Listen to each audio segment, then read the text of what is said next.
Je ne savais pas que le noir et blanc pouvait être aussi beau.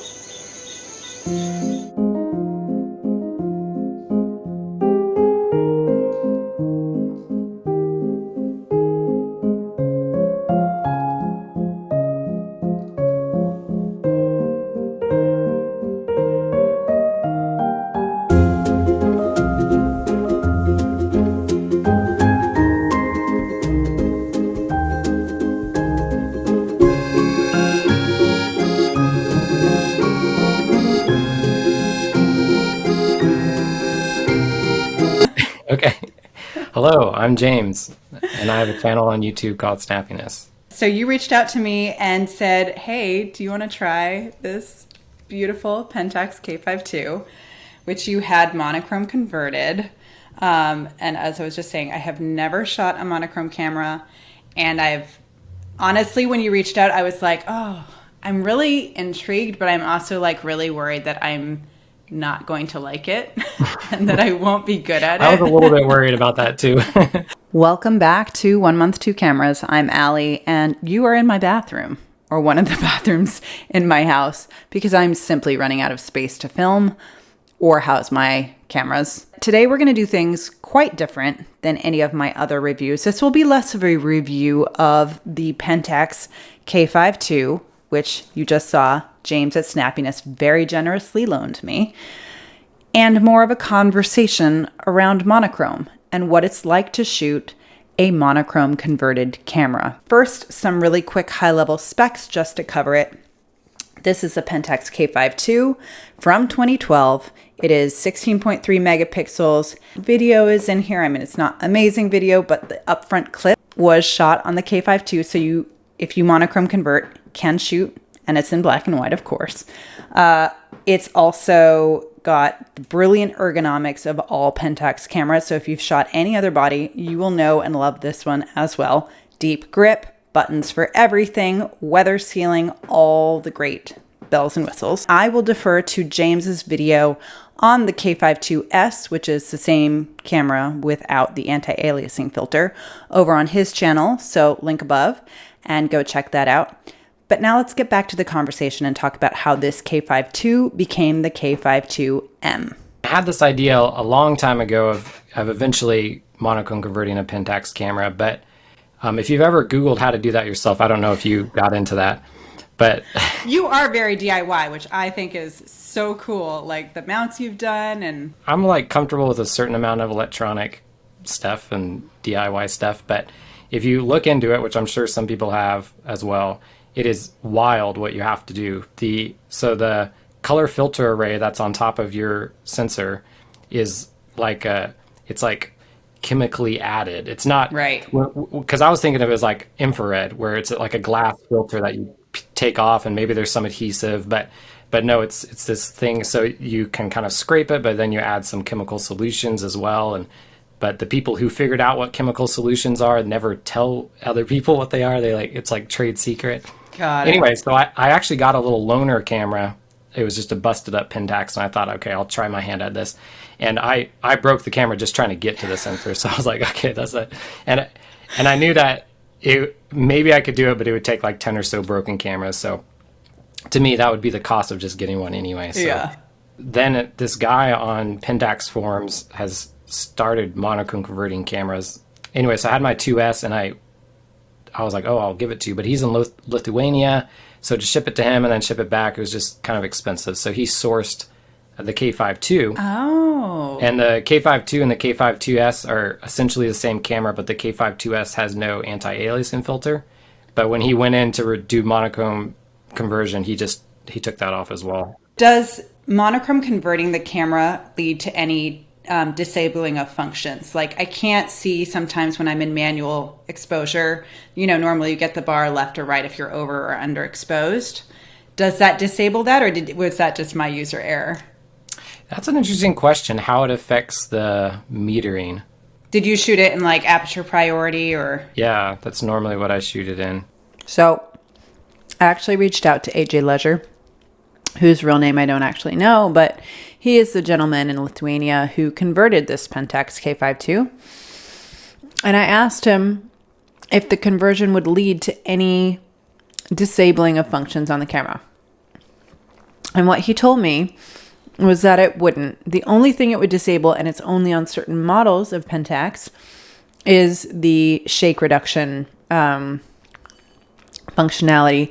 Guys, I'm eating bilar, the best Swedish candy on the face of the planet. I grew up with this stuff. I can't recommend it enough. It's not a camera, but it's delicious.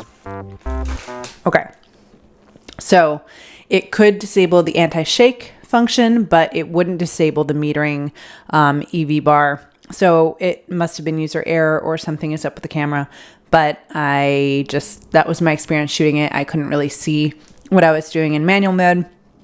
I would have to shoot what I thought the exposure value was and then chimp and see if I was sort of on point, and then just make small incremental adjustments as the light changed to the best of my abilities. It definitely seems to favor underexposure or like negative compensation. Yeah. And so I've just been shooting at like -1 pretty consistently, like across the board, and sometimes -2. Yeah, and that's the interesting thing. So not only is it letting in more light for a given aperture value compared to a camera that still has the color filter array on top. So it's about a 1.3 EV difference. When I compared with my non-converted K5, I did side-by-sides. To get it, the exposure level the same on the non-converted, I had to go up about 1.3. So it's letting in over a stop more light just by removing that filter array. But then even that, yeah, I noticed the way the sensor reacts to light is really different. You were mentioning that like bunched up histogram. Yeah. I find that like whenever I'm shooting very low on the histogram. And like initially when I was opening the files, I was like, oh, I'm going to lift everything up, add more contrast in it. And I actually have found that it's like almost that, almost like with the Ricos. Have you shot much? Oh yeah, you have the GR. Yeah, I love the GR. Yeah, the GXR too. I don't think they had it in the original one. Maybe they did, but the latest one, they definitely have that highlight priority mode. So it's almost like shooting that way. I feel like, and all the tones and the mid tones are just like insane. Like I don't think I could recreate that in post. But yeah, it is interesting, and you've done a great job with the photos too that I've seen on Instagram. I don't really know. I'm still kind of leaning into black and white, and so the only thing I know is I love shooting tri-X. Yeah. For film, which is super contrasty. So my images with the camera, I like spread them pretty big and made them pretty contrasty. But I've liked the approach that you take. I think it does kind of favor the sensor. Oh, thank you. Yeah, I mean, it's funny because that is usually my style too. Like I like really grainy, like really punchy, black and white, high contrast. And this is definitely, I was like, I'm going to take a very different approach this time. Okay, let's talk about that shooting experience, or my approach to the shooting experience. I, like James, ended up just shooting this in aperture priority for the majority of the time. That worked really well. I dialed in anywhere from -1 exposure compensation to -2 because the files from this recover insanely on the dark side. So you can recover pretty much pure black. Really, the latitude was shocking. Also, I just recorded or shot in auto ISO because I did not at all worry about the ISO in this camera.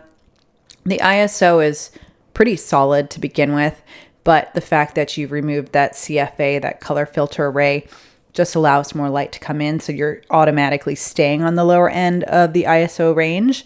So yeah, no concerns there.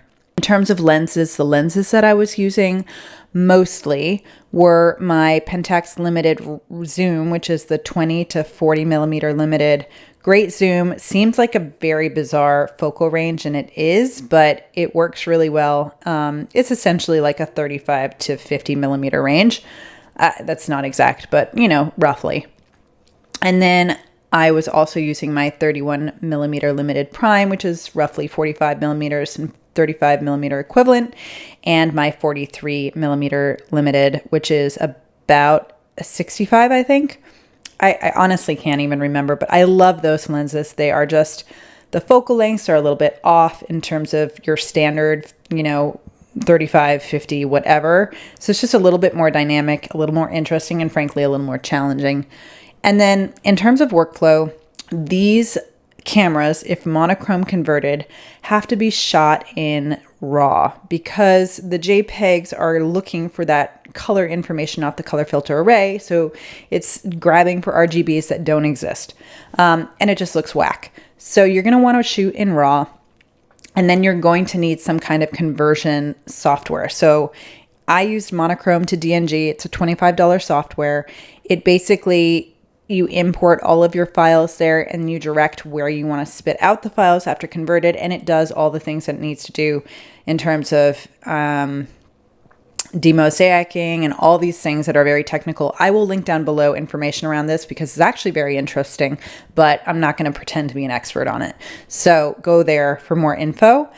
But basically, I thought that would be really cumbersome and add friction to the experience, but it actually was very easy. I would just plug in my SD card, locate through the software where I wanted to ingest the images from, and directed it to the raw file of my Lightroom catalog, and just hit go, and it batch does everything. So pretty easy, pretty straightforward, and definitely not something that I would say is a hindrance to the process.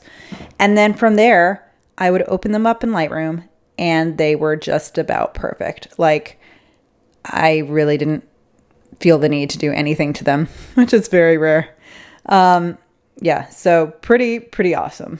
Tell me about the project that you have in mind for this camera, because it sounds like it's kind of the initiation of a broader initiative. I've had this idea for a while now to ship cameras to people and let them try it and kind of collect stories and memories along the way, and kind of just a shared experience of using a cool camera. I'm just so privileged to play with some really cool stuff, and I really like to share it with people.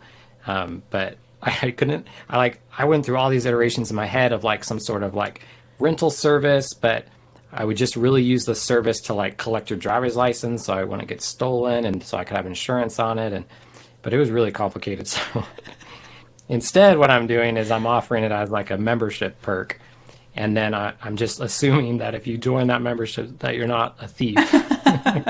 So we'll see how it goes. But one part of it is I just wanted to kind of make sure it could make its way around to people, and that safely, and then that would be a fun, good experience. And yeah, so I picked you and a couple other people that I thought would just be super fun to see what they got. I was just excited to see different styles. I'm also really excited to see that, because it's so cool to see like how will everyone interpret like the usage of it, and like exactly get their thoughts on how they embraced it. So two things. One, let's talk about the cost, because it's not cheap. Like, monochrome cameras are insane. They're so expensive, which is one of the reasons I like never even kind of entertained the idea. I know this guy is obviously going to be probably a significantly more accessible option than say a Max, because I think Max starts at conversions of being like $1,000 or something like that. Yeah, that's what I looked at before. So the currently in production monochrome cameras,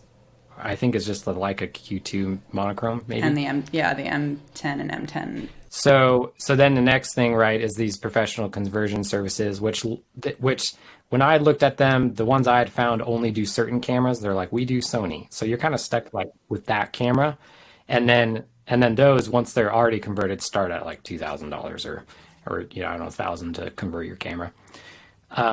So I paid, I want to say it was like $800 or just under $800 for that K5. You got that with the body, the conversion and the body. Right. That was my total cost of doing that. And that price, I don't know how he does his pricing. I don't know if that's gone up or whatever, but so still a ton of money, but within kind of a price range for a very special camera for me. So yeah, I think it's worth it. I think as like a special camera. Now in my video and in future videos I do with this camera, I have this big caveat I want to keep saying, because I'm big about, and I know you are too, just kind of like shoot whatever camera you have. Like pick up a cool $5 camera from the thrift store and you can take amazing pictures with it. So when I try these cool cameras, I don't want anyone to think I'm like saying you have to have this cool camera or whatever. So that's what I said in my video. I'm like, just change your JPEG profile to black and white only and have the same experience. And like, even though there are technical advantages and I do love the camera, at the end of the day, you're going to get this pretty much the same image. One of the things that I do like about this, and I'm very much in the same camp, like hashtag no bad cameras, right? Like I am all for just shooting whatever you have. And honestly, I just got off a call with another photographer, and we were talking about old digicams, and I was like, literally, people ask me like, what's your favorite camera? And I was like, that's not a fair question, because I will literally shoot anything you put in front of me. I don't care. Like, I love them all. But one of the things I thought was really interesting about this camera, which is an obvious statement, but one that, like, from an experiential standpoint is kind of hard to grasp until you actually do it. You don't have the option for color. Right. I really found that refreshing, especially as someone who's like trying cameras all the time. To just like not have options was really nice. And this is probably the only camera I have shot that I didn't want to post-process. Like I post-process everything. I love to post-process, but I started, if like I go back on my feed, the first shots were like slide 1 before, slide 2 after. And now I'm just like, this is it. I just straight out of camera. That's funny. I didn't notice that, but now that you said that, yeah. So that was my chat with James and my review or overview of monochrome cameras. I so enjoyed shooting this camera. So many, many thanks again to him. And I really look forward to seeing where this camera goes next. In the meantime, I will be shooting my next camera. Typically, I draw this at random to make myself as uncomfortable as you might be, but I am selecting my own next camera because I'm selfish. This is the Pentax 750Z, a point and shoot from 2004, JPEG only, and just such a handsome little beast. So I'm excited to give this one a go. And you can follow me on Instagram at 1 month 2 cameras. In the meantime, if you want to see shots from this camera as I start to get to know it. We also now have a Flickr group. If you are shooting old awesome cameras and want to contribute there, it is 1 month 2 cameras on Flickr. And it has been so cool to see all these images go up. Please leave your metadata intact so we can see what camera you're shooting with if you do upload there. Or join us on the Discord at 1 month 2 cameras. No, sorry, it's DigiDiscord. Link down below as well. So many chans, so much fun, and thank you so much for being here, and I'll see you in 2 weeks. Bye.